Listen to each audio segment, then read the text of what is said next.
Sentencing जो है उसको स्टे की एप्लीकेशन थी और कन्विक्शन स्टे की एप्लीकेशन भी थी। कोर्ट ने हमारी सुनवाई से एप्लीकेशन जो बेल एप्लीकेशन है वो मंजूर की है। 15,000 के उनके बेल मंजूर किए हैं और जो सेंटेंसिंग है उसको स्टे किया है। उनकी जो कन्विक्शन की जो एप्लीकेशन है स्टे के लिए उसको 13 डेट को पोस्ट किया है और 13 को उसकी सुनवाई होगी। 13 तारीख को राहुल गांधी जी को हाजिर रखने की मनाही की है कि वो नहीं आएंगे तो चलेगा। सर 3 मई को क्या होगा फिर कोर्ट के अंदर? 3 मई अभी कुछ नहीं, 3 मई तो रेगुलर जो अपील है उसकी तारीख है, लेकिन आई एम नॉट श्योर कि उन्होंने 3 मई का तारीख दिया है। अभी फिलहाल नेक्स्ट 13 को कार्यवाही होगी। सर 13 को क्या होगा, क्या आर्ग्यूमेंट होगी, कोर्ट किसे किसे नोटिस इश्यू करेगा? 13 को जो कन्विक्शन का स्टे है जिनकी वजह से उनका सपाजत कैंसिल हुआ है, तो कन्विक्शन की जो स्टे की एप्लीकेशन है वो 13 को चलेगी और उसके पहले यानी शायद 10 तारीख के आसपास कोर्ट ने कहा है कि जो फरियादी है उनकी तरफ से जवाब रख दिया जाए तो हमको भी प्रिपरेशन में थोड़ी आसानी रहेगी और 13 को दोनों पार्टी की सुनवाई होगी। सर लेकिन जिस तरीके से कानूनी प्रक्रिया काफी लंबी चलती है तो वैसे में आपकी ओर से कोई कुछ खास कहा गया है कोर्ट को कि जल्दी से जल्दी इसकी प्रक्रिया कोई डिस्क्वालिफिकेशन का उनका जो मामला है इसलिए ही हमने कहा कि डिस्क्वालिफिकेशन का जो मामला है इसीलिए जो कन्विक्शन की जो स्टे एप्लीकेशन है वो जरूरी है और इसीलिए उसको रखवाया है और 13 को वो रहेगा। उसके बाद उसके ऊपर जो सुनवाई होगी और जो फैसला होगा उसके बाद उनके सभासद का जो है वो निर्णय होगा। बिल्कुल। तो अभी एक और दूंगा जो है गुजराती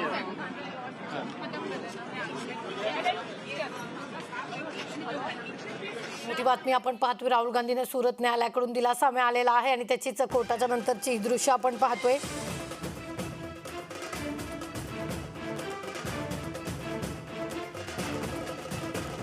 काँग्रेस नेते राहुल गांधींना जामीन मंजूर झाला, शिक्षेला स्थगिती मिळाली तरच त्यांची खासदारकी बाधित राहू शकते।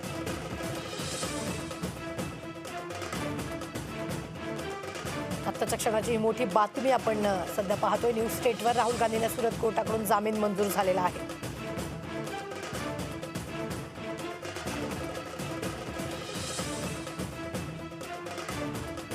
शिक्षेच्या स्थगितीवर मात्र 3 मे रोजी सुनावणी होणार आहे, त्यामुळे जर या सुनावणी दरम्यान शिक्षेला स्थगिती मिळाली तरच खासदारकी बाधित राहू शकते।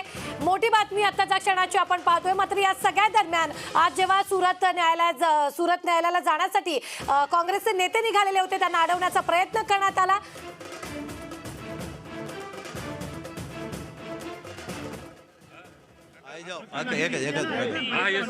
ओके રોલ જે સજાની વાત છે, ગુનાહની વાત છે, તેને લઈને શું કરવામાં આવ્યું છે, તારીખ નવી આવી છે हिंदी में। आज की जो कोर्ट की कार्यवाही हुई है इसमें ज़्यादा कोई दलीलों की कि ज़्यादा आर्गुमेंट की गुंजाइश नहीं थी।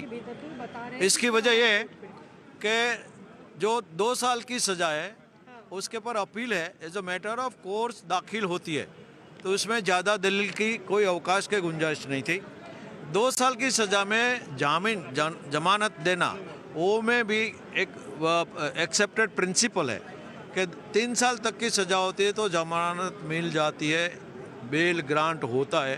तो 2 चीज़ों में कोई एप्लीकेशन के अलावा कोई आर्ग्यूमेंट का, कोई दलीलों का अवकाश नहीं था, हुआ ही नहीं। कोर्ट ने ऑर्डिनरी कोर्स में अपील एडमिट किया है और जमानत दे दी है। अभी जो बाकी रह गया वो suspension of conviction, that is the main thing. वो इसीलिए कि जब तक उसको कन्विक्शन स्टे नहीं होगा तब तक राहुल जी का सांसद पद है, संसद में वापस आना है वो मुमकिन नहीं है, क्योंकि ये कन्विक्शन 2 पार्ट में है। मैं आपको दोषित ठहराता हूँ, दैट इज दोषित, और मैं आपको दोषित ठहराते हुए इतनी सजा करता हूँ। जो सजा का हुक्म था वो मौकूफ हो गया, दोषित नहीं मौकूफ हुआ, सस्पेंड हुआ। हाँ, उस पर स्टे रखा हुआ है जो 2 साल की सजा दी थी। हाँ, वो सस्पेंड कर दिया और जमानत दे दी। मतलब अभी राहुल जी को जब तक ये अपील चले दूसरी जमानत अर्जी करने की जरूरत नहीं है। कितने की जमानत? 15,000। वो तो 15,000 की जमानत। हाँ जी। अभी जो बाकी रह गया, जो आपके हर आदमी के दिमाग में राहुल जी के साथ है कि राहुल जी के खिलाफ है, उनके जो दिमाग में एक ही सवाल है, क्या राहुल जी का संसद पद वापस आएगा? आएगा तो कैसे आएगा, ये सवाल बार बार मीडिया पूछ रही है और मीडिया आम आदमी को बताना चाहती है। तो मैं आपको बता दूं, as a lawyer, as a Congress leader, अभी जो बाकी रह गया वो यही सवाल है कि राहुल जी को सांसद पद वापस देना है कि नहीं देना है, कन्विक्शन को सस्पेंड करना है कि नहीं करना, दोषित को पर स्टे देना है नहीं दे। वो जो एप्लीकेशन है उस पर हमारे वकील ने बताया कि साहब हमारी सुनवाई आज ही कर लो। कोर्ट ने तो आज सुन ही नहीं सकती थी। आज कोई कंप्लेनेंट का, फरियादी का वकील हाजिर नहीं था, फरियादी नहीं थे, तो कोर्ट ने नोटिस किया है फरियादी को, कंप्लेनेंट को नोटिस दिए। बताया गया है कि 13 तारीख को इसकी सुनवाई होगी। 10 तारीख तक फरियादी को जो भी हलफनामा दाखिल करना है, जो भी जवाब देना है, जो रिप्लाई करना है नोटिस द एप्लीकेशन, उसका टाइम 10 तारीख तक दिया गया है। और 13 तारीख को अभी राहुल जी का सांसद पद वापस आएगा कि नहीं आएगा उसकी सुनवाई होगी। 13 तारीख को हम मान सके 13 तारीख को जब सुनवाई होगी उसके बाद पता चलेगा कि वो सभ्य रहेंगे या नहीं रहेंगे। उसके बाद पता, मतलब एक कोर्ट नहीं करे, एक कोर्ट तो फाइनल जब सुप्रीम कोर्ट तक मैटर जाएगी तब पता चलेगा कि उसके पर रहेगा कि नहीं रहेगा। पता नहीं कहाँ अटकेगा। मान लो कि कल ग्रांट हो गया तो फरियादी नहीं जाएगा, उसकी क्या गारंटी है? कोई गारंटी नहीं है। वो फरियादी जा सकता है हाई कोर्ट में, वो सुप्रीम कोर्ट जा सकते हैं। मान लो कि नहीं दिया गया है, सस्पेंशन नहीं किया, तो राहुल जी हाई कोर्ट जाएंगे, राहुल जी सुप्रीम कोर्ट तक जा सकते हैं। तो अभी कब होगा, क्या होगा, दैट इज $1 मिलियन क्वेश्चन। अच्छा, कोर्ट के भीतर क्या हुआ? राहुल गांधी क्या टेंशन में थे या नर्वस नजर आ रहे थे? क्या हुआ कोर्ट के भीतर? मैडम, नर्वस होने की बात ही नहीं, जब कुछ ने कोई गुनाह किया ही नहीं है। ये तो बनी बनाई घटना है। साबित ही नहीं हुआ कि राहुल जी कोर्ट वहाँ क्या बोले।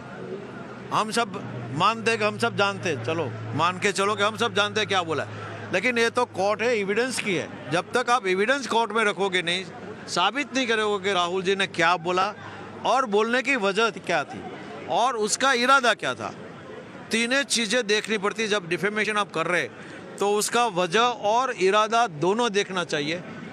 बार बार बताया जा रहा है मीडिया में, राहुल जी के जो खिलाफ लोग हैं उन लोगों को, मुझे किसी का नाम नहीं देना है, वो बता रहे हैं कि आपने मोदी के विरुद्ध में, मोदी सरनेम चोरों की क्यों है करके ओबीसी का अपमान किया है। तो मैं बताऊं कि इनमें 3 मोदी की जिक्र है, नरेंद्र मोदी जी की, ललित मोदी जी की और नीरव। तीनों में से 2 तो ओबीसी वाले है ही नहीं। और प्रधानमंत्री की बात आई तो उसको पर्टिकुलर क्वेश्चन पूछा गया था कि क्या प्रधानमंत्री जी ने आपको ये कंप्लेंट करने के लिए बोला है, तो उसने तो मना किया। और मोदी कोई कास्ट नहीं है, मोदी सरनेम है। कास्ट और सरनेम में डिफरेंस है। सरनेम वाले, मोदी सरनेम वाले हर कास्ट में थे, बनिया में भी है, हिंदी स्पीकिंग एरिया में बहुत सारी ज्ञातियों में मोदी सरनेम है।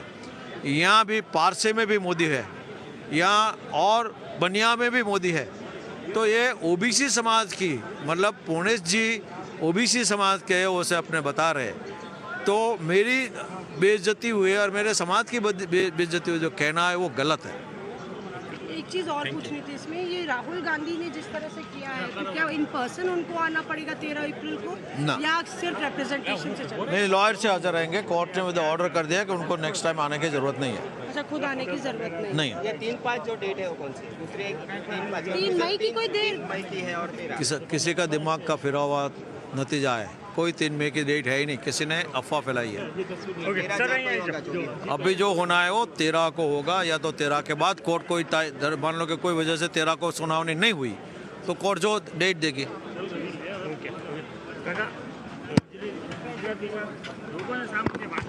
तर मोठी बातमी आताच्या क्षणाची आपण पाहतोय, 3 मे अशी कुठलीच तारीख जी ती कोर्टानं दिलेली नाहीये, मात्र 13 तारखेपासून या सुनावणीला सुरुवात होईल। राहुल गांधींना सुरत न्यायालयाकडून दिलासा मिळालाय आणि त्यांच्या शिक्षेबाबत, त्यांच्या शिक्षेला स्थगिती देणार की नाही या सगळ्याबाबत 13 एप्रिलला सुनावणी होणार आहे आणि 13 एप्रिलला ठरणार आहे नेमकं राहुल गांधींची खासदारकी राहते की नेमकं काय। त्यांच्या वकिलांनी आताच या सगळ्यांच्या संदर्भातली माहिती माध्यमांना दिली। शिक्षेच्या स्थगितीवर मात्र शिक्षेला स्थगिती मिळाली तरच खासदारकी अबाधित राहील आणि 13 एप्रिलला या सगळ्या संदर्भात सुनावणी होणार असल्याचं स्वतः वकिलांनी ही माहिती दिली आहे. 2 वर्षाच्या शिक्षेत जामीन मिळाला एवढाच दिलासा आता त्यांना मिळालेला आहे. मात्र 13 तारखेला या सगळ्यावर सुनावणी होईल असं देखील त्यांच्या वकिलांनी म्हटलंय. तर आता पुढची सुनावणीला ते कोर्टात हजर नाही राहिले तरी चालेल असं देखील कोर्टाने त्यांना सांगितलेलं आहे. 15,000च्या जात मुचलक्यावर त्यांना जामीन मंजूर झालाय ही माहिती वकिलांनी दिली आहे. तर 13 तारखेला जर सुनावणी पुढे ढकलण्यात आली तर पुढची तारीख मिळू शकते. मात्र 3 मे अशी कुठलीच तारीख नाहीये असं यावेळी वकिलांनी बोलताना म्हटलेलं आहे. त्यामुळे 13 एप्रिललाच या सगळ्या शिक्षेसंदर्भात सुनावणी कोर्टात होणार आहे. मोठी बातमी आत्ताच्या क्षणाची आपण पाहतोय. 13 एप्रिलला राहुल यांच्या शिक्षेबाबत सुनावणी होणार आहे आणि त्याच दिवशी त्या सुनावणी संदर्भातच नेमकं कळणार आहे की त्यांची खासदारकी राहते की रद्द होते. जर शिक्षेला स्थगिती मिळाली तर त्यांची खासदारकी कायम राहील, जर नाही मिळाली तर त्यांची खासदारकी रद्द होऊ शकते.